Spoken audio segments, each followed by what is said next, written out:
गदगदून येणे, कपाळ पुसणे, दुर्दैव ओढवणे, कंठ दाटून येणे, गहिवरून येणे, कंठस्थान घालणे, चिरछेद करणे, कंठाशी प्राण येणे, खूप कासावीस होणे,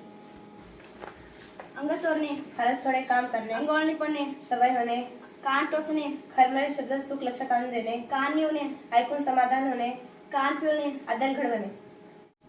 कपाळ मोक्ष होणे, मृत्यू येणे किंवा अचानक झालेल्या अपघातामुळे उद्ध्वस्त होणे, कपाळाला हात लावणे, हताश होणे किंवा नाराजी दाखवणे, कंबर कसणे, जिंतीने तयार होणे,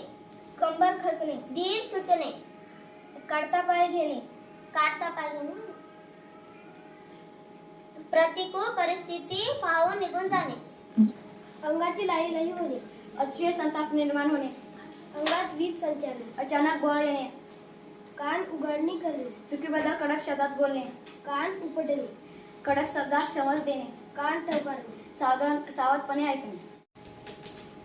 कानाने हलका असणे, कशावरही पटकन विश्वास ठेवणे, कानामागे टाकणे, दुर्लक्ष करणे, कानाला खडा लावणे, कानाला खडा लावणे, एखाद्या गोष्टीच्या अनुभवावरून ती ठरवून टाळणे, कानावर हात ठेवणे, ना कबूल करणे, कानावर घालणे, लक्षात आणून देणे,